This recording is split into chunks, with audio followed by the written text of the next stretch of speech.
Welcome to this edition of Labor Vision. I'm Bob Delaney, Executive Director of the Institute for Labor Studies and Research. Labor Vision, a production of the Institute, focuses on topics of importance to working Rhode Islanders. We hope you enjoy this edition.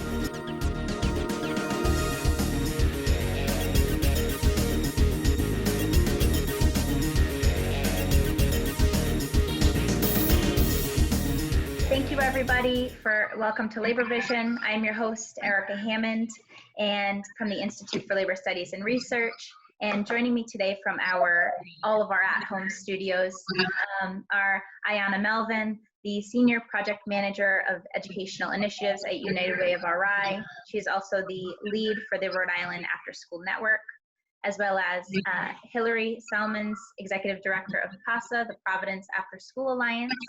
And we also have a special guest today, Sophia Chan, who is she's a student and she is also a prodigy of the after school program. So thank you all so much for being here. Thank you. Thank you. Thanks, Erica. Is this all of your first time on Labor Vision? Yes. Yeah. That's really exciting. It is. Yeah. Well, why don't we start by giving a little bit of background on each of your programs. So, Ayana, would you like to first start talking about the educational initiatives at United Way and the role you play there? Sure. So United Way has always felt like education is a great way for community to be strengthened, whether supporting education through after school programs and summer learning programs and summer learning initiatives, or supporting education through literacy programs. So our Women's United does a lot around literacy and making sure to put some supports there and partnering with libraries. So that's kind of the United Way end of how they want to show support, is by being a convener and having people meet and be able to network. And so it was a natural fit for them to be the fiscal sponsor for the Rhode Island After School Network. Mm-hmm. And they've really been super supportive of the field and helping professionalize it. So we do a lot of professional development. Like I said before, we are able to bring in partnerships and really hold some large events where the field can get together and celebrate. So our Lights On After School, which we do every year, and highlight the great things that the out of school time programs do across the state of Rhode Island. We have an executive committee that really oversees the business of the network, and my position, the network lead, and make sure that we have values and missions and goals, and we're meeting all of those as we continue to build up this field and continue to support the field. And so I'm happy to be on here with Hillary because she's on our executive committee from PASA, and she brings in a lot of expertise, not only from her years being involved in out of school time, but also just running such a powerful organization that is a champion in the state of the work and champion nationwide. And people follow her model across the United States. So it's very impressive. And then Sophia and I have a long history because I came to the United Way out of after school programs, out of summer programs as a site coordinator, a provider, a director. And now I'm here and really kind of advocating because I know that it changes lives. So the after school network really is such a wide array of folks. It starts off with our young people and their families, and it goes all the way up to people who are, fighting for this federally. So awesome. Yeah. Well, thank you, Ayana. You're welcome. Hillary, do you want to talk a little bit about, give a background on PASA, the Providence After School Alliance, as well as the role that you guys play with the network? Yeah, sure. PASA's been around for 15 years, I think almost the same number of years as the State Alliance, and we've been working hand in hand to really grow and improve the quality of out-of-school time learning, and making sure that it's an integral part of the school day, so that we start thinking about building together with the teachers. And I'm so excited they're our audience today, a sort of seamless day of learning. And the out-of-school time community in Rhode Island, I don't think our own state realizes, is kind of considered one of the best in the country, because it isn't babysitting. It isn't just filling the hours between 3 to 5 to 3 to 6. We have elementary school leaders, middle school leaders, and high school organizations that all kind of come in as like a system that to enhance the day. And so it's a mixture of arts and sports, It's hands-on learning, STEM learning, leadership development. And PASA was created by then Mayor Cicilline 15 years ago with a huge grant from the Wallace Foundation to figure out how do we just bring the programs together. So we're building a collective that's much more seamless. So people aren't competing for space in schools, but we're operating in a united way. So we focus mostly on middle school and high school.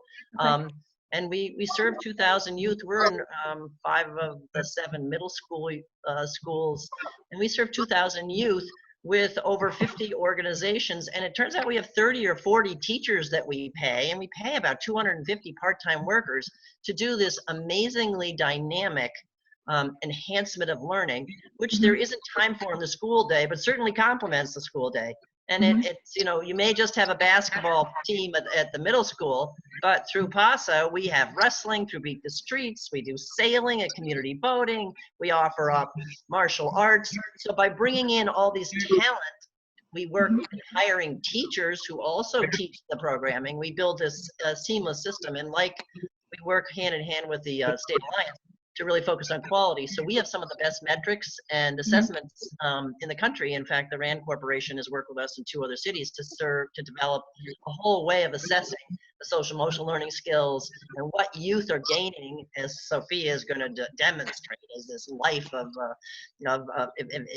enriched learning that she's gained beyond the classroom. But we measure that stuff, and we train around improving the quality. So we, just like the education community, take assessment and teacher training really, really important as a priority. So we've done that collectively in Rhode Island, and I think we've done that collectively in Providence under the leadership of every mayor. So we've had each mayor really embrace this collective effort rather than being the once patchwork quilt of, you know, sometimes people think of it as, you know, well, sometimes some is good and some isn't great. Well, the reality is in Rhode Island, we have really elevated all boats, and we've got an unbelievable talent pool, one of the best in the country.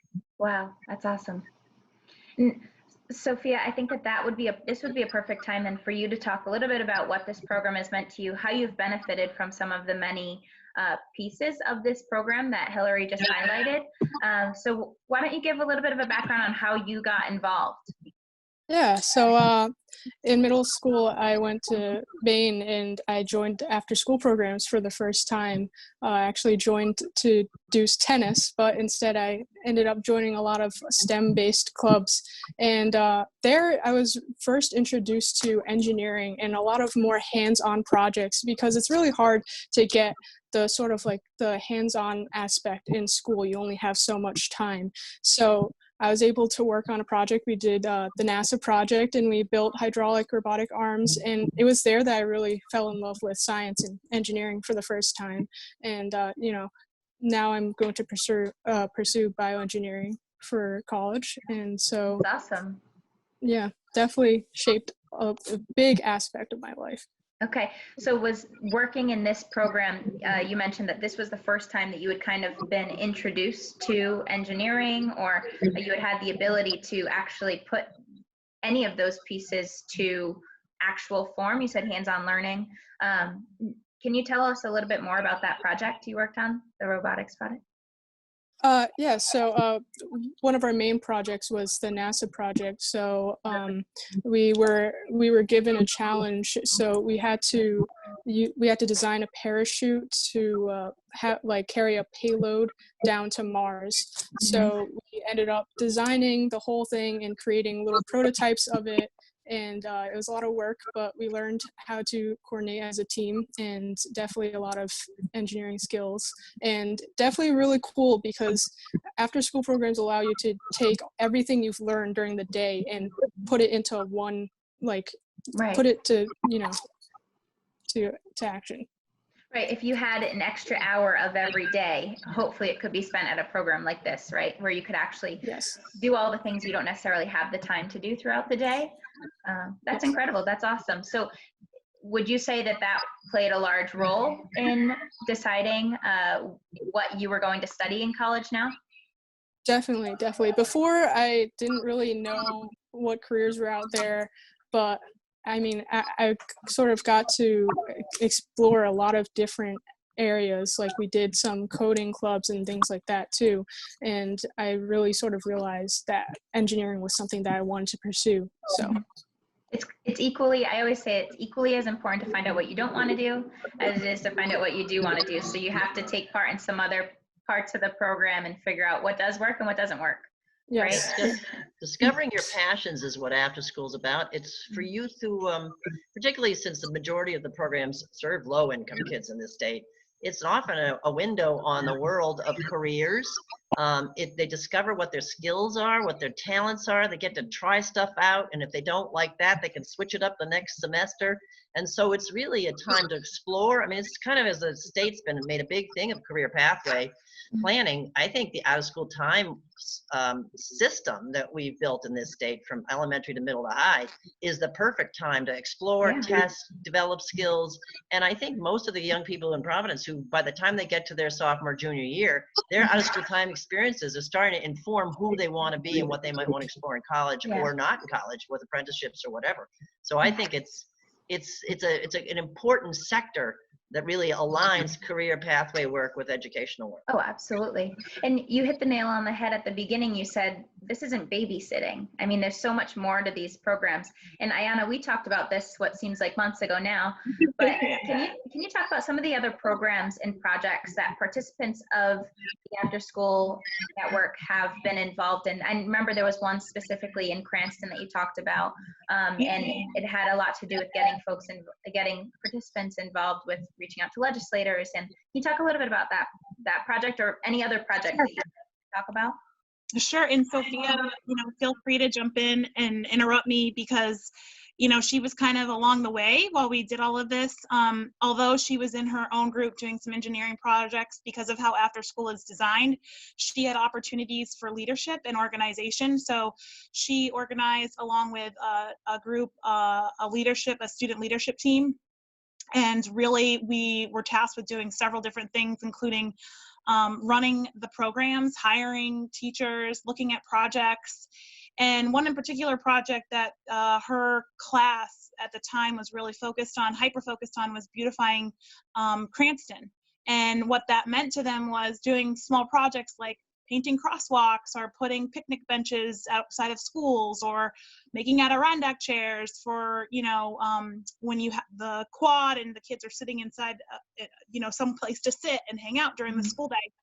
And one of the interesting things is that while they were doing all this planning, they were like, okay, well, now we have to celebrate. And they were adding all these different components to it and realized, hey, if we have to celebrate, and we want to have our local legislators come and our local, our city officials, we're going to have to call them and we're going to have to organize, and then we're going to have to get permits and things like that. And so they dealt with calling these folks on the phone and talking to them. Sophia, actually, you were in charge of inviting all of our VIP guests. And so yes, wow. I still have a folder with hundreds of emails to city officials and stuff. So. Oh, that's awesome. She crafted an email it went out to the superintendent all the way to Senator Reed's office. So she was the one who formulated the invitation and made sure that it got out and, put the pressures on us and had deadlines to make sure that everything got to the right people at the right time and that people understood what they were getting invited to, and was on phone calls with some people as well. So it was really tremendous, her efforts and the team's efforts of putting together that project. And we call it Kidpalooza, where we celebrate all the things that the kids do at the end of the year in Cranston. And so what they came up with was incredible. They beautified courtyards. They have 2 community gardens at 2 different schools.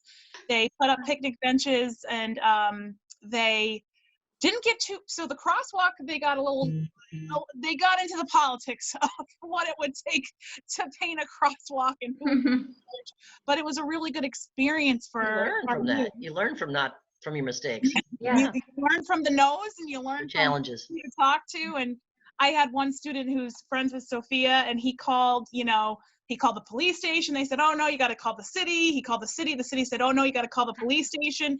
And after he went back and forth about a few times, he looked at me and said, this is complicated. Does anybody know what they're doing? And I just laughed and I said, hey, welcome to my world, trying to court them and figure things out. But it really does teach them how to be more engaged and gets them encouraged to be more civically engaged as well as youth. And our programs, I have to say, across the state, not just in Cranston, really do have a child and a young person rethink what they could be capable of doing. And like Sophia said, and Hillary has touched upon, take the skills that they're getting all of these skills jammed into them in the school day, and they have no idea where to apply them. And the after school world allows them to apply them to something, whether it's a project or physically getting out there and being on a team or doing an art installation. We had kids, and I know that there's youth in Providence that are putting in art installations all over the city. Being involved in those types of real world global projects really puts them on the map and makes them think about, hey, I have a career pathway here, or I have an education pathway. And I've had great conversations with my youth where they said, I felt so pressured to go to college. I had no idea what I want to do in college until I got to the after school program. And now I think I could be an apprentice. I think I could do something different. And that makes me feel happy that there's some future that they've chosen, that they're not feeling left out, and that they feel like they can apply a skill developed during the school day after school. Right. Absolutely. And you mentioned that like during this project that Sophia, you said that you had to reach out to so many different officials. Those are skills that you may never, even as an adult, may never be able to develop. You may never realize how important it is to be engaged and to be able to reach out to your officials and communicate with them, how simple it is, as easy as a phone call or an email. And I feel like, at least myself, I didn't really take part in any of that until I got my first internship, which was senior year of college. So it's really important for participants to be introduced to this at such a young age, because you really are able to weed out what your interests are, and you're able to put, like you said, Ayana, things that you're learning throughout the school day. You may be doing a project, say the project that you were talking about, Sophia, and say, wow, we've learned about this, and now we're actually putting it to use and creating something out of it, or working on a project that's actually putting it to use, which is really awesome. Yeah, so in the school day, your schedule is so jam-packed with just pure academics that you don't really have the time to develop these skills, like just even writing a formal email and stuff like that. So that was definitely really helpful in career-wise too, because I was able to secure an internship my junior year. Definitely learned a lot of resume building skills and communication skills and stuff like that from going through these projects and talking to people. That's great. I mean, I think that's sort of the opportunity, Erica, especially since we're talking to teachers. For us, I think our world is very youth driven, and I think the perfect balance would be if we could be much more in harmony with the schools. I feel like when the faculty that we hire join into our world, it's where youth see the faculty of schools in a very different light, and then the faculty get to do the hands-on experiential and have it be more youth shaped and youth directed.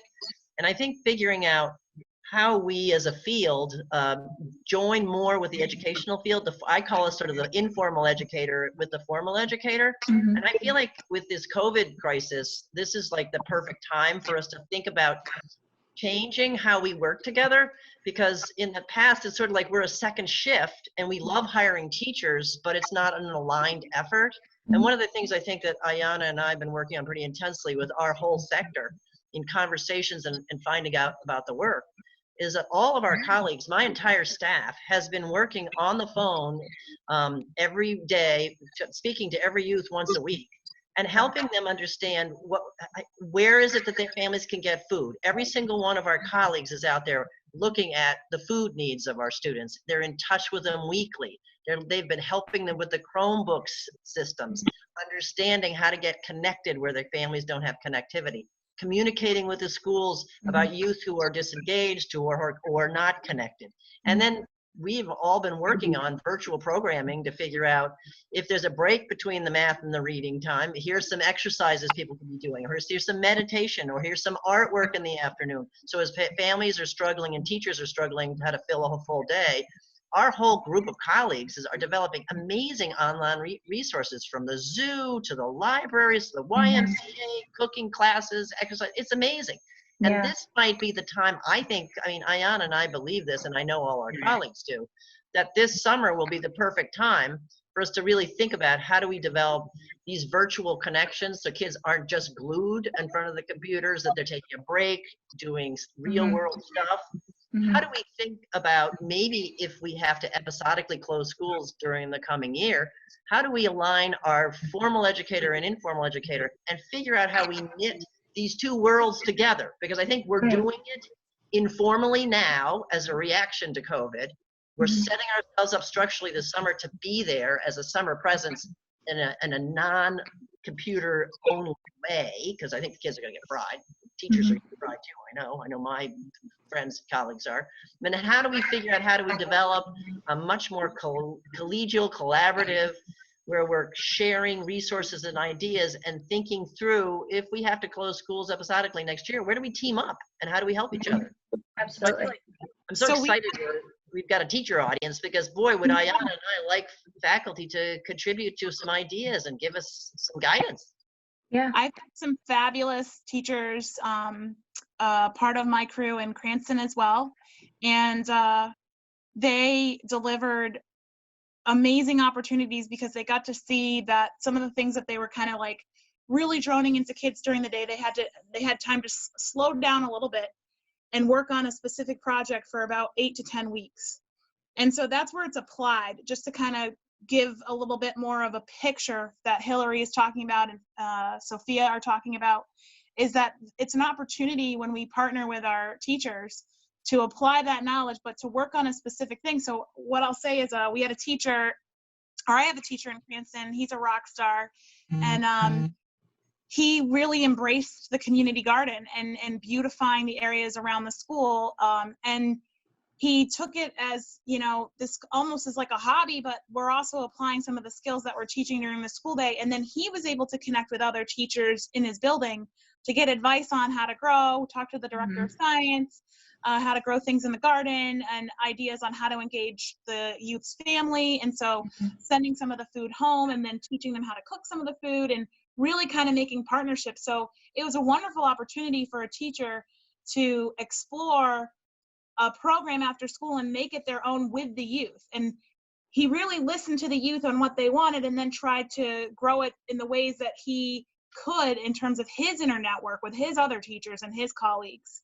And so I think it's worthy to note that when they do get these projects in the after school program, it gives them the opportunity to work on one thing for a 6-week summer program where, you're in the school for hours a day with these children, but you just get to focus on that one thing. So instead of making that quick, terrarium and you're growing peas, now you're growing a whole garden with eggplant, squash, tomatoes. You have to do the cages. You have to make the compost, to have the dirt. And there's just a whole different community that you create. And one of the cool things that he did was he had the students taking, and he did this with the site coordinator as well, because it's a 21st century site, which is federally funded. And he had him and the site coordinator coordinated, and they had the children taking the food waste from the cafeteria and putting it into their compost to create the soil for the garden. So that's awesome. Teaching them community but being able to do it at his pace with the youth, rather than being like, oh, we have to get through this to get to a test. It made him feel good, and he always continues to express his thankfulness for being able to be involved in the out of school time programs to really help focus on a specific project and invest a lot of passion into it.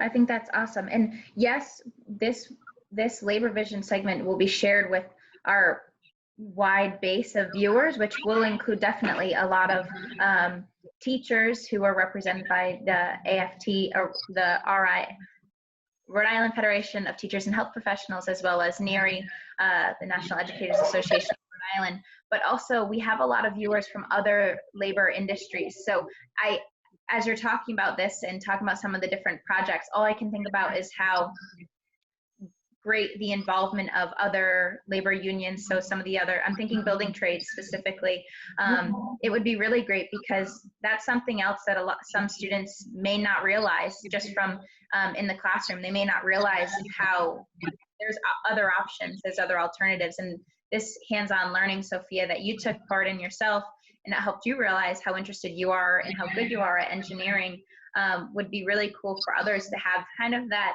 aha moment of being able to do something that they really love and find out, wow, I really like working with my hands. I really like painting. Maybe I could look into the painters union or something. You know what I mean?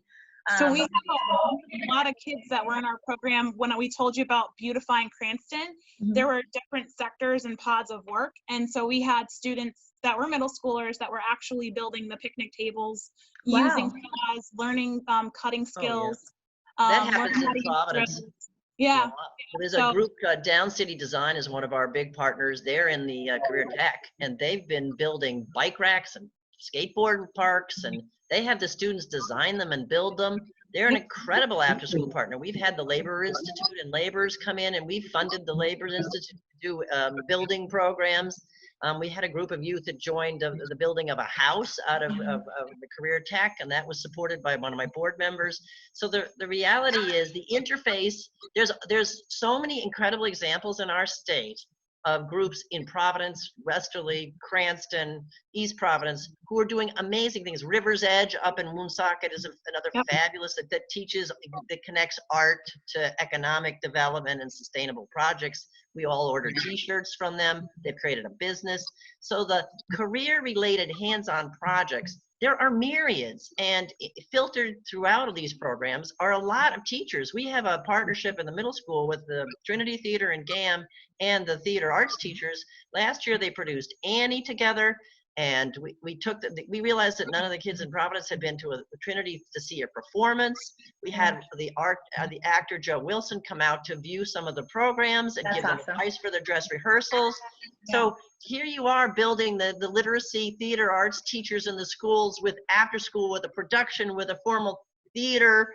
This is where we as a community in this state are incredibly rich. And I think Ayana and I are hoping and praying that maybe this COVID crisis will create a mental shift that lets us all think about teaming up more with the faculty and teachers. And I think they could, as advocates, drive a much more cohesive, integrated agenda with us as partners. And we would love to have them involved in that and being advocates for what we're doing. Not just advocates for a budget item, but advocates for greater policy cohesion.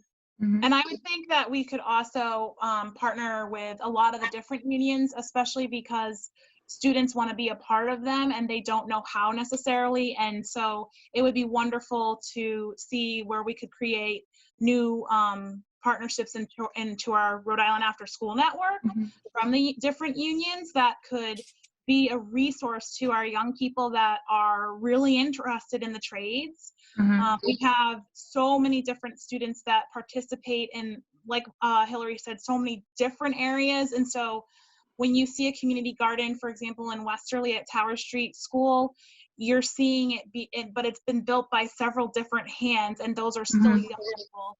And then all the way up when you're going, to Cranston, all of our raised beds were built by young people, and they didn't know where to expand those skills. And so we did that research. We helped them, continue, but to strengthen, and that's all we want to do with our Rhode Island After School Network, to strengthen the quality and to strengthen the practice and make sure that we put youth on career paths. We really do need to be able to partner with as many folks as possible that are interested in putting youth on a career path. So with that, I have a double question. One would be for labor leaders or community organizations interested, or teachers interested in getting involved. How would they get involved? Who would they contact? So for the Rhode Island After School Network, they can contact me. Okay. If they go on the United Way of Rhode Island's website, there is a Rhode Island After School Network page on there, and they can sign up to be a member, and they'll start receiving our emails. They can also email me directly, and I can share that information, and you could share it out with everybody. Okay. And we could talk then as well on how they can partner. And in terms of other efforts, if they're trying to think in the moment, it would be great if they could start reaching out to their local representation and making sure to let them know that they are advocates for these types of programs. That would be very helpful. We have amazing representation at the federal level, but at our state level, we're still trying to develop more and more champions. We have a few champions that we really love here in Rhode Island that represent us at the State House every day. I know they're not there right now during COVID, but they do really fight for us. And so it's good for more folks to hear the support around these types of programs in Rhode Island. And then the second part of that question would be, if there are students throughout the state who are interested in getting involved, whom are not necessarily in Providence, how would they get involved in a program like this? If they just maybe have never heard of it in their community, or how would they do that? Again, please tell them to reach out to me. Okay. As a network, we have all of the different after-school programs and out-of-school time programs, so summer programs, programs that are happening during vacation times, programs that are happening on the weekends, programs that are happening during COVID. They can get in touch with me and I can hook them up, learn what community they're from, and I can tell them and put them into the direction of those executive directors, those program directors that could then help get them into programs. Great. Thank you. And Hillary, I wanted you to give you some time to discuss a little bit about the fundraiser that you guys are working on as well. What was it, a fundraiser? What? Yeah, the fundraiser that you had shared from the newsletter, so how folks can donate to the.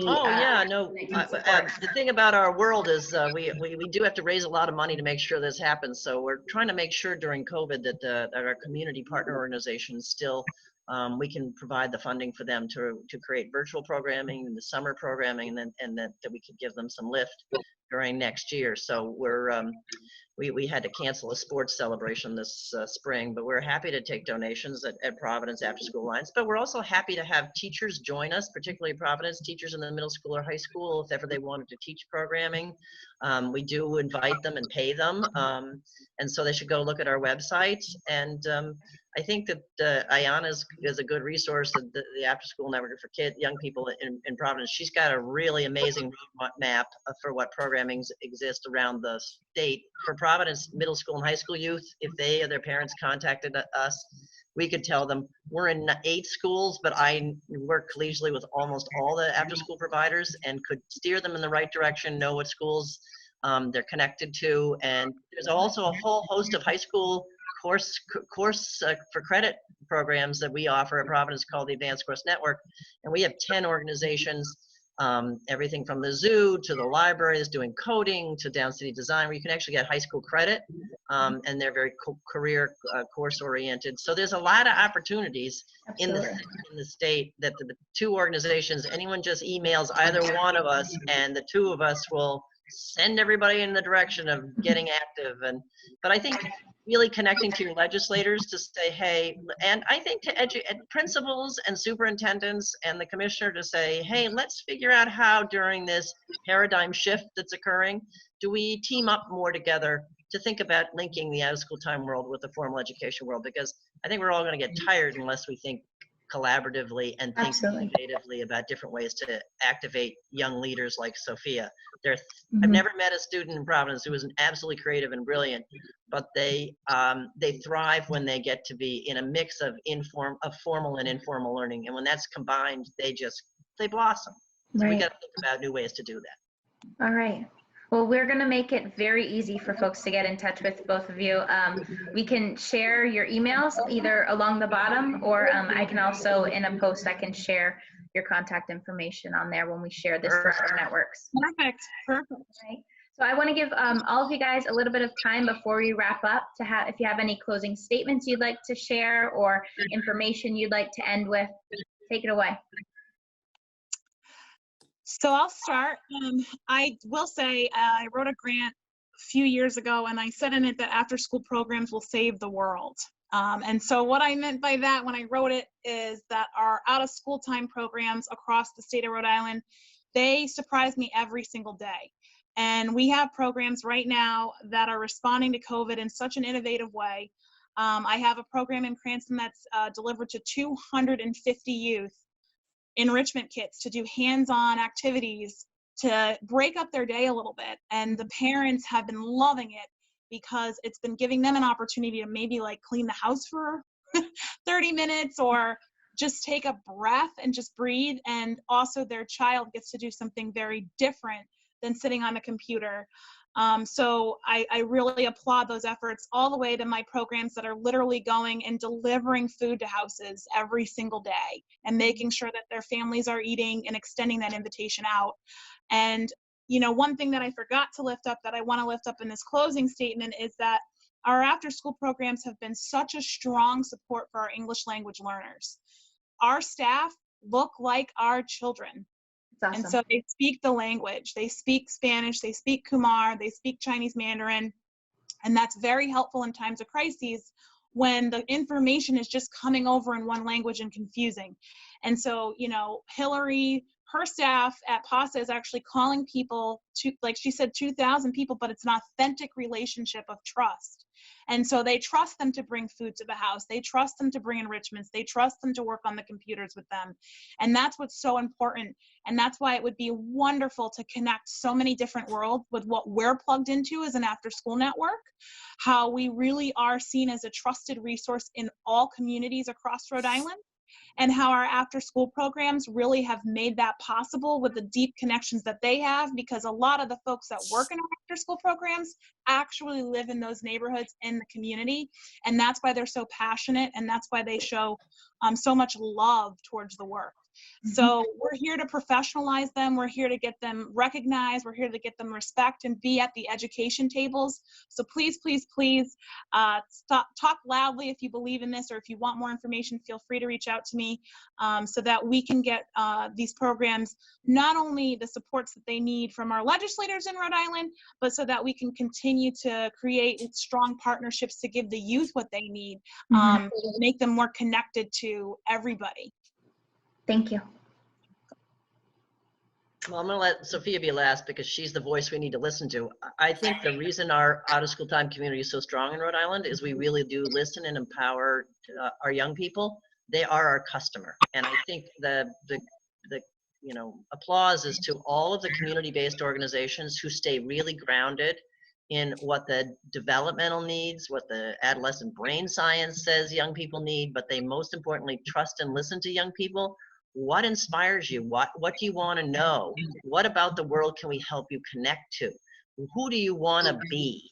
And we really believe in empowering and giving youth agency, because in order to solve the problems of a pandemic or global warming or whatever political dissents we have, we really need to make sure we're empowering and listening to the young people and engaging them actively in problem solving, because we need them to be active learners and to be shaping what we do as a field and how we learn and how we change our world, because we need the Sophias and the thousands of young people I've come to know who are potential citizens. They're going to really change the face of the world if we actively engage them in learning in the way the OST field does. So I can't thank my provider community enough, that over 200 part-time workers and 50 organizations.